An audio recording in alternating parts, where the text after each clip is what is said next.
Welcome to Centered Presents The Future of Health. Join me, Christina Waleka, along with Dr. Molly Brown, as we dive deep into the world of brain-based wellness. In each episode, we will explore cutting-edge insights and practical techniques that empower you to achieve optimal health and super high-energy living. Tune in and start your journey toward a healthier, more vibrant you. Welcome to Centered Presents The Future of Health. I'm Christina Waleka. And I'm Dr. Molly Brown. And on today's episode, we are talking about trauma and mental health. According to the World Health Organization, 1 in 4 people struggle with anxiety or some sort of mental health. Currently, almost everyone has some type of anxiety or disconnect or low-level depression, whether it's related to pain or a health issue or lack of social connection. Well, on today's podcast, we are joined by Jordan Safro, who has an incredible story. Really excited to talk with Jordan today because not only was he super diligent in his approach with our work, but he was one of the most severe cases of childhood depression, anxiety, ADD, over-medication, and just a long, convoluted journey of seeking solutions. And he's such a great success story, and his happiness in his life right now tells it all. So we'll be exploring that journey on today's episode. And this is an incredible story. So please help us by welcoming Jordan. So Jordan, welcome to the Centered Podcast. Thank you for being here. And if you wouldn't mind starting off by just telling us a little bit about yourself and your history with mental health. All right. Well, thank you for having me here. My name is Jordan Safro. I'm 39, and I've been, dealing with mental health issues since age 11.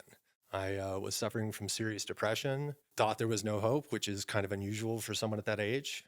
First time I tried to commit suicide was at age 11. From there, I eventually started taking antidepressants at around age 12. Then they put me on anti-anxiety medication at age 13. Then they put me on ADD medication at age 14. Then from there, it was a combination of various psychiatric medications and things like that as I got older. Was it a progression of depression, or was it kind of instantaneous? You just were at your lowest of lows? I had always been kind of an unhappy kid Yeah. for a while, but a lot of bad things were happening all of a sudden. I was getting suspended from school without really understanding the reasons why, and just a lot of things were making me believe that I was a defective, bad person. Unfortunately, I didn't really see a way out of that because I didn't understand what I was doing wrong. And so that just led to a lot of, depression, anxiety, confusion, things like that.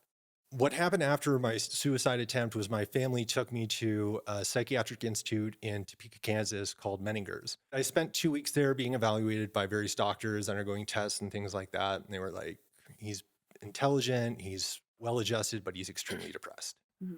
And so they recommended that I go on antidepressants. But at the time, I was like, I don't want to get on a pill. And you just knew you didn't think medicine was the answer, or?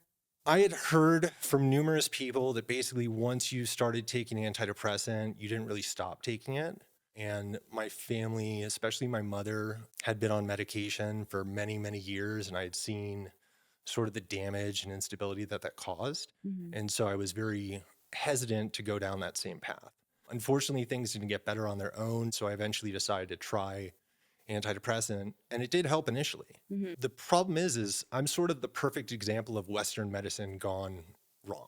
Mm-hmm. I started off on one medication, then they added another medication, then they added another medication, and each medication was sort of a shot in the dark. Psychiatry is really an imprecise science in many ways because they go, here, try this, let us know what the side effects are, if you have any. If it works for you, we'll keep doing it. If it doesn't, we're going to try something else.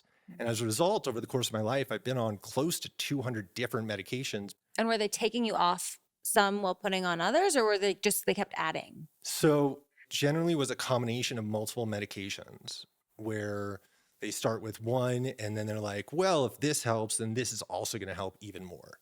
And the problem was I was also going through puberty at the time. So developing and having all these medications in my body was affecting the way that, I was developing as well. It was tough because inherently you think something is defective in you if you have to take medication to fix it. And so I grew up with that mindset of just something is wrong with me that has to be fixed by an outside source. Mm-hmm. And it was kind of devastating. It got even more devastating when around age 18, after being diagnosed with major depression, bipolar depression, manic depression, generalized anxiety disorder, acute anxiety disorder. Like they just kept throwing diagnoses at me. A doctor was basically like, you'll be medicated for the rest of your life. Did you Wow. believe them, or were you? Oh, Yeah. 100%. 100. At that point in my life, I had no reason to believe that these doctors had anything but my best mental health in mind. Mm-hmm. And some of them did and some of them didn't. But I totally believe them because that was what I was raised to believe. I was taught that if something is wrong with you, take a pill and you'll feel better. And so once I adopted that mindset, it was incredibly difficult to break away from it. Another thing that was going on at the time was I started experiencing chronic pain at age 14 in my abdomen. And unbeknownst to everyone, the pain was, I guess, what some would call psychosomatic, but it was eventually diagnosed as mind-body syndrome, where my emotional pain would manifest into physical pain and cause a physiological reaction that was just devastating to me. And as a result, I started being put on pain medication, muscle relaxers, more heavy-duty anti-anxiety medications. As a result, I ended up going to rehab to try and get off of the pain medication. The unfortunate part about that is when I went to rehab the first time, they ended up putting me on 24 medications at one time. Wow.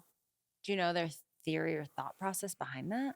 So the idea is that instead of you taking an addictive medication that is very powerful, they then switch it to like 4 other medications that aren't as powerful, but kind of hit the same problem from multiple angles. But for me, I was just really angry, really confused, and they wanted to medicate me to the point where they didn't have to deal with that. So basically, at this young age, you felt effective.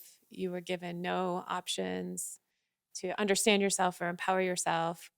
You would always be on medication, is what you were told. So you were Yeah. totally disempowered, given no solutions, no option to have a healthy life. Pretty much. And it's only natural, like again, trauma is stored in our body. So for the mental to then kind of go into the physical, they're almost setting you up for failure. Exactly. As I got older, they stopped believing that I was actually in pain. And they're like, you're just drug seeking. That again is sort of a devastating thing to have a doctor tell you because you're like, no, I'm here. I'm genuinely looking Yeah. for help. Devastating and disempowering. Yeah. Right. And kind of hopeless. Like you probably felt a little bit of what am I going to do? I'm stuck. Once I realized that the medications were hurting me more than helping. Which is unbelievable that you were able to have that realization for yourself. Like At a young age. At a young age. Like you knew better than the professionals at that point. Well, yeah. But I'd also done some really stupid things. Like at age 25, I allowed a doctor to convince me to install an intrathecal pain pump in my body that pumped various medications directly into my spinal cord as a way to treat my physical and emotional pain. Wow. That is so extreme. Yeah, it was. The problem is that that device is only meant to be given to people who will never be out of pain, are older, nearing the end of their life, things like that, because it damages your body from the inside out. That was sort of a wake-up call because after a couple of years of having that in my body, I realized that it was damaging myself. And I was like, this is not sustainable. Like, What were you feeling? so my spine was starting to degenerate. Oh my gosh. I was becoming increasingly depressed and anxious, confused because I was trying to live a sober life at the time while having this pump in my body. It was sort of like living in 2 different worlds while not really being in either. Right. And the more I learned about the pump and the side effects and things like that, the more I realized how I needed to get it out of my body. And typically they don't ever remove it. Once it goes in, it's supposed to be a permanent fixture. Wow. in my This head, was 15 which- years ago? When I was 25, so about 14 years ago, Wow. was when they put the first pump in, That is one of the most extreme things I've ever heard. right? Yeah. And it really should have never happened. Yeah. Like, because it just made the situation even worse. I became more depressed, more anxious. Did you have a therapist or were you? Oh, I was seeing therapists this entire time. I've been to Your life was spent managing your health issues. pretty much Your whole life, it sounds like. Yeah. Yeah.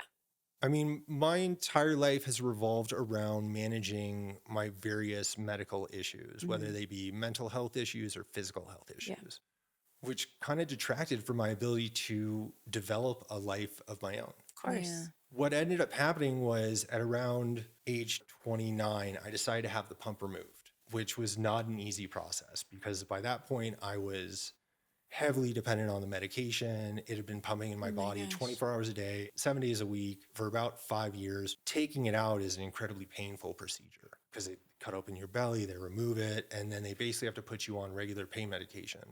And when I had the pump removed, they had me on fentanyl, methadone, and Oxycontin. And I was taking over 300 milligrams of Oxycontin a day. And were you trying to be sober at this point? At this point, I was just trying to survive. Just trying to survive. I mean, when I tell you this is probably one of the most painful experiences I'd gone through, I'm telling you the truth. Every time I've gone through detox in the past, it's like my body goes into this crazy, withdrawal situation where everything hurts. I'm totally out of balance, and nothing I really do fixes it except for time. Because basically, once you get off certain medications, it takes anywhere from 6 to 12 to 18 months for your body to reset and get back to where it was prior to taking that medication, if it ever actually does get back to there. Yeah. And I tried everything. Like I did traditional rehab detoxes where they use medication to take you off of, various pills and things like that. I've tried alternative treatments where I went and basically you sit in a sauna for like 4 hours a day while drinking massive amounts of water. They give you acupuncture, massage, Reiki, various other, natural detox methods while filling you up with massive amounts of supplements and things like that. Unfortunately, this didn't really help as much as I would have liked it to. And for me, these traumas just kept on building up and layering one on the other until that's all I really was. What kept you fighting? So I actually tried to commit suicide multiple times. Just unbearable pain. It's more unrelenting. Yeah. The pain wasn't so bad that I needed to kill myself. The reason why I wanted to kill myself was because I felt, one, that I wasn't offering anything to anybody, that I was just taking and taking and taking, and that everyone had to take care of me and that their lives were poor as a result of it. At age, might have been 20, I took 160 or 180 pills. Wow. 120 of them were narcotic in an attempt to end my life. And I survived. Somehow, someone found me. They got me to the hospital. I was in a coma for 2 days on a respirator. And then I came back. And that was kind of like, this should have worked. There's no way that anybody should have survived this. And even the doctors, like, this doesn't make sense. But some reason I held on. And at that point, I realized that I'm not really meant to go. Wow. I also saw how damaging it was to my mother and my father and my siblings. And so at that point, I made a promise that I wouldn't try again. Okay. That despite how I felt, I would stick with it. But the truth is, and I told Molly this, I really didn't expect to be alive at this age. I expected to have killed myself already. Sounds like you tried so many things. Did you just want to keep looking? Did you think maybe one of these things will actually work, or I might as well try anything at this point? It took a while for me to get to that I'm willing to try anything at this point because I was firmly entrenched in the Western medicine model. Okay. Of like, you're sick, you take pills, that's how you get better. Yeah. Until what age? Until about 2 years ago. After I had the pump removed, I eventually was able to get off a lot of different medication and on one single pain medication that is used for long-term opioid dependency disorder. It was managing my pain, but not really allowing me to live my life. One of the things like people don't understand is the medications create a split from the conscious to the subconscious. So there's no spark of life and you're just surviving. And that split happens on pharmaceuticals. Oh yeah, without a doubt. It was like all the life had been sucked out of me. I was no longer the person I was growing up. I had no, zest for life. I didn't have any motivation to do anything. It literally was just moving one day to the next, trying to maintain a semblance of control so that the people outside of me didn't think that I was completely a mess and falling apart. Eventually, about 2 years ago, the medicine I was on stopped working for the pain. The pain started to get worse and worse, and I had two options. I either had to take more medication in order to deal with it and go in the opposite direction, or I had to figure out a way to get off of the medication entirely. The only problem is that when you detox, it causes a lot of issues. And my little brother told me about a place in Mexico that I could go to and do a plant-based medicine detox using a medication called ibogaine. And it was my first experience with plant-based medicine that way. and I was able to get off pain medication.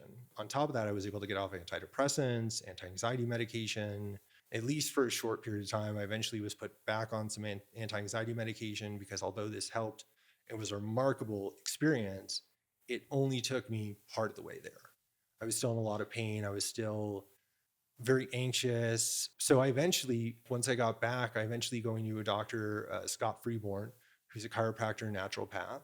He was like, I'm learning a new type of procedure from a friend of mine in town, and I was wondering if you would like to be a test patient for me. And that's how I got introduced to Molly. He took me to a session over the weekend for QNRT, quantum neurological reset therapy. And again, I was a little skeptical. I was like, okay, like, why not? I'm going to give this a shot, but I didn't have high hopes that this was going to be a transformative experience. But the first session I had with Molly, she somehow managed to zero in on my first suicide attempt, like on the age of when I tried to hurt myself first. And I had not told her anything about this prior to us meeting. As we're going through this session, she was able to release sort of this built up trauma that I had regarding this one specific incident and a few others. And I actually noticed a difference just after one treatment. I was able to sleep better. I felt a little bit lighter. And I noticed that there was possibilities with this, where prior to that in other treatments, I really wasn't able to notice a distinguishable difference, at least quickly. And one of the problems that I was dealing with at the time was about 6 months after coming back from my treatment in Mexico, I started getting really bad migraines.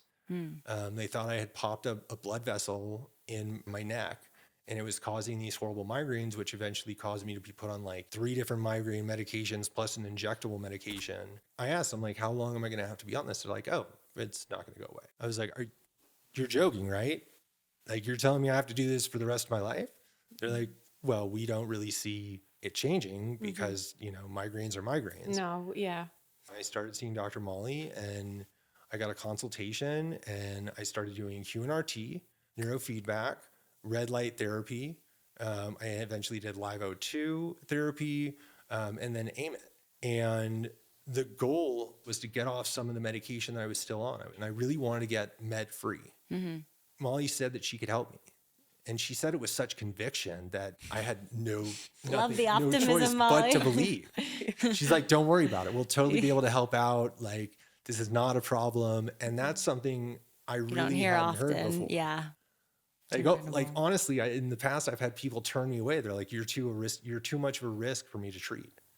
Like, I don't want to get into all of this because of, like, once I tell someone my backstory, they're like, whoa. Yeah.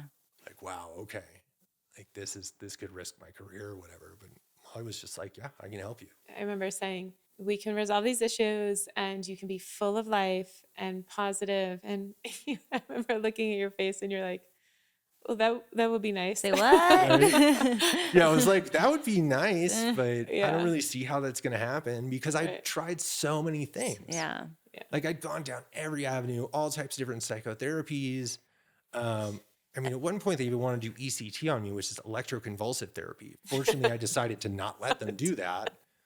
But like, that's how extreme it was. And Jordan, you were relatively quick, honestly, considering the length of the story and the amount of medications you were on.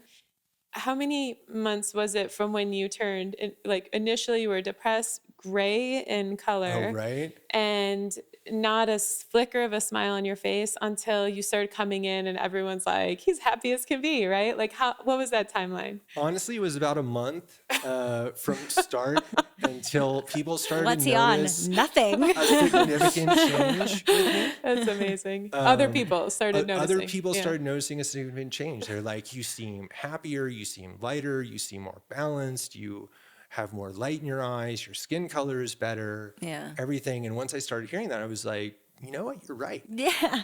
Like, yeah, I totally can see that in myself. And the crazy thing is during this whole process, I was actually detoxing off of medication. So I should have been feeling worse instead of feeling better, which was the most remarkable part of the whole process, was that I was able to get off all the migraine medication. I was able to stop the nerve pain medication.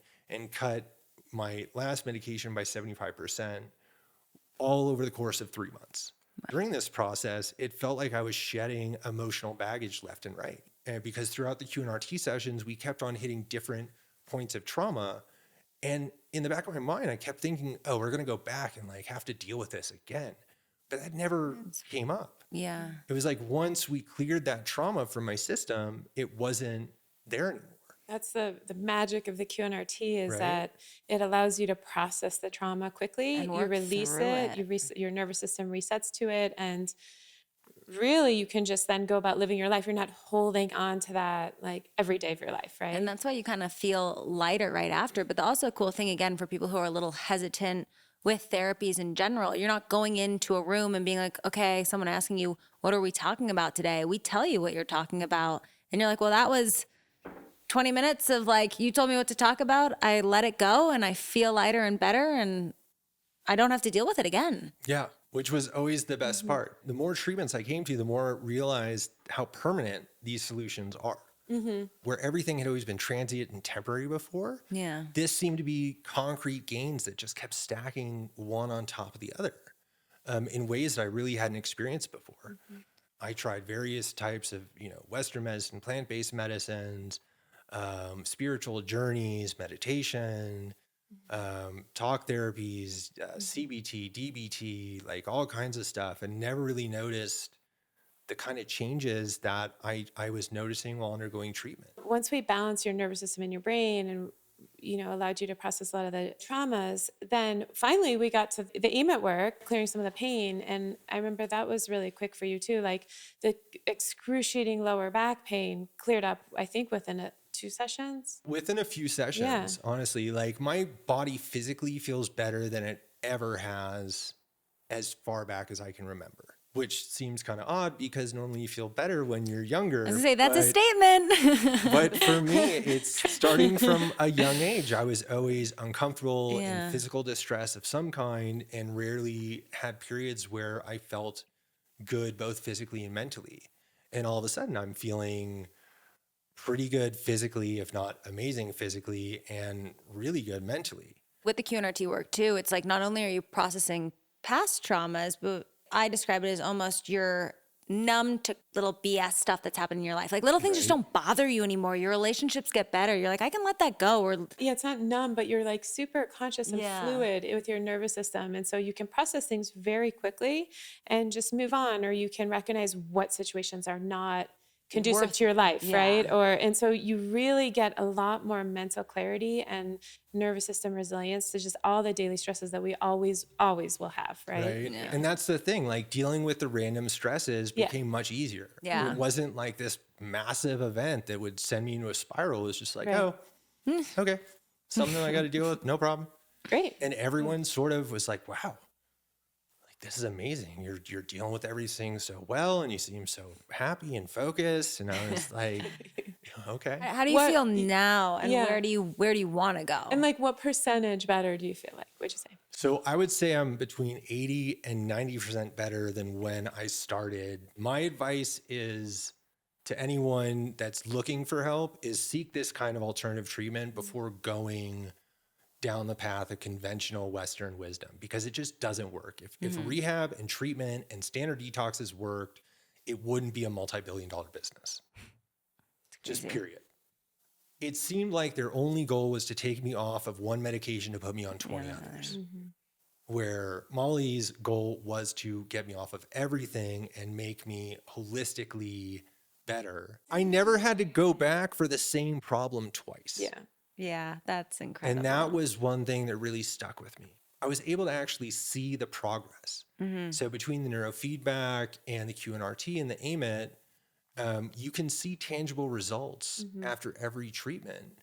And there's no backsliding. It's just continuous progress as long as you stick with it and you're dedicated to it. Like the fact that I went 3 times a week, I was really diligent about my appointments. I did the follow-up work, things like that. That all helped. Yeah. And allowed me to make rapid progress. I also really wanted to make that progress. And I believed that this would work. And I can't tell you how important belief is when it comes to getting better. So where do you want to go? Like, again, you said there's a little work, but like now that the world is your oyster. Now that you're 80 to 90% the person you've always wanted to be, right? I'm at a point where I can now discover the person that I always wanted to be. The problem with where I was before is that I really had no light at the end of the tunnel. I basically saw my life as a continuation of what it was in the past, being medicated, being miserable, and just sort of barely holding on and existing, not living. So where do I want to go? Ultimately, I would like to use my story and my knowledge to help other people find help the same way that I have, because I know how devastating that feeling of helplessness, of hopelessness, of no alternatives, no options, of having a doctor basically say, you're defective, you're never going to be better. And, you know, the only way you can function in society is to be medicated. And that's just BS. Yeah. Like, I've been diagnosed with probably over 20 different psychiatric diagnoses, and now no one thinks I'm depressed. No one, like, I still suffer from some anxiety. No one thinks I'm bipolar or manic depressive. Can Band-Aid it, So in maybe. the end, you feel like you're a whole normal person living a human experience. You can deal with things as they come. You are not labeling yourself in any way. You feel free to, you have options and choice in the world, right? There's that possibility of a fulfilling life, of great opportunities, of good relationships, of great interpersonal connections, things like that, which before I had discounted.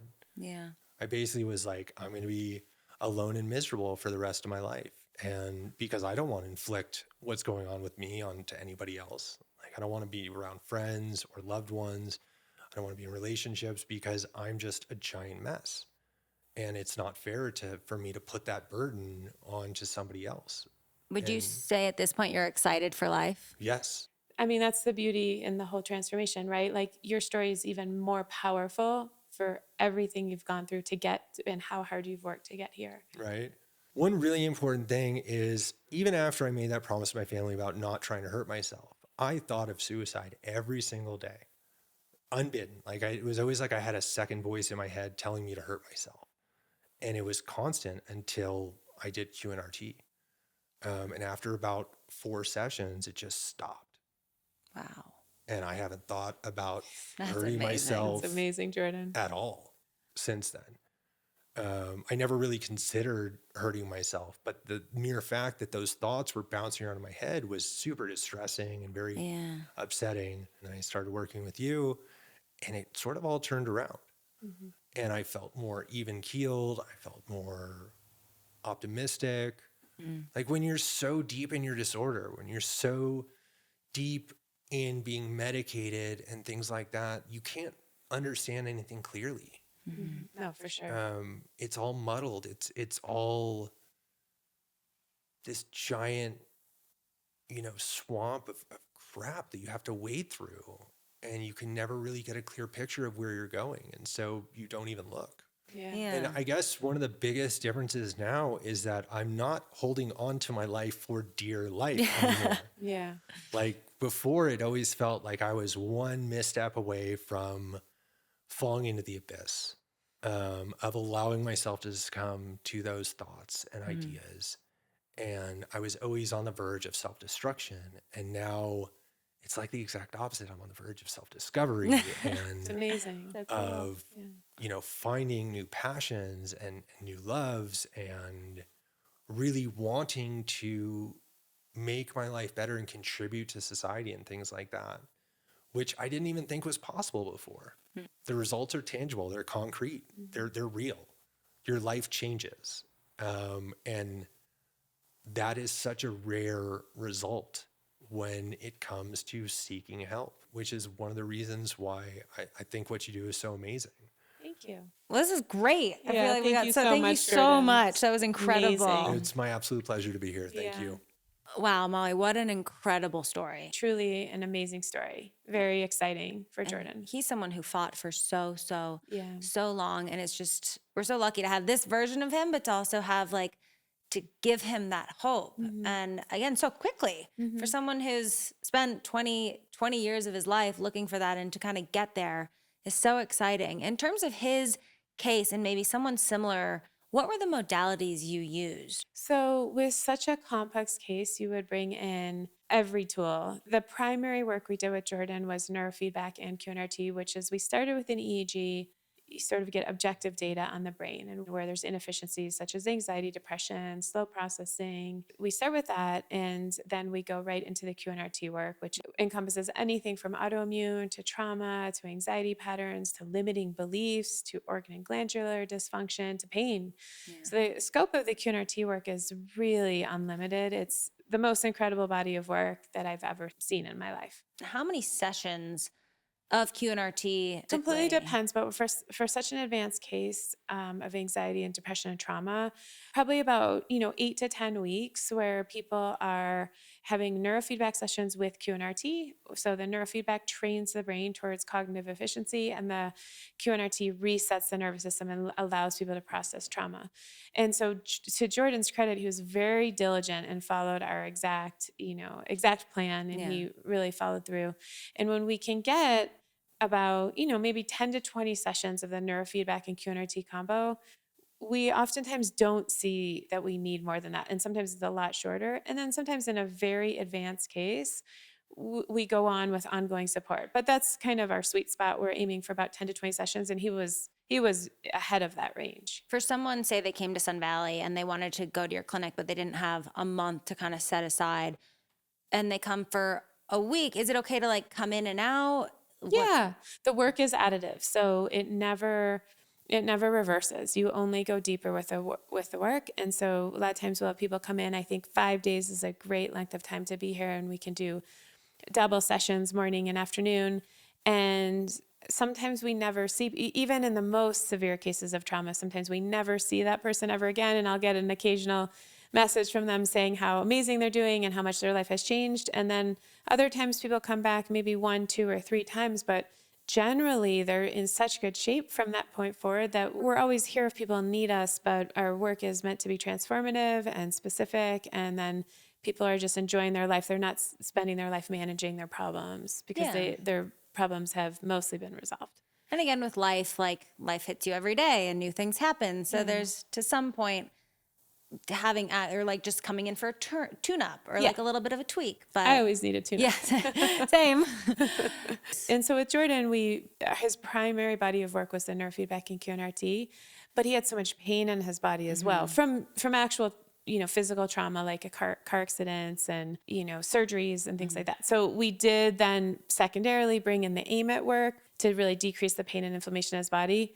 And that was a huge turnaround as well. And, the nervous system can't handle pain. So that can keep us in a state of depression alone, just the pain. So while his primary work was the neurofeedback and QNRT, we quickly brought in the AMIT work, and he had a huge progression forward with that. And then we also brought in the machines for mitochondrial function, such as and cellular energy, because having been on so many medications, he definitely needed the mitochondrial function to be restored.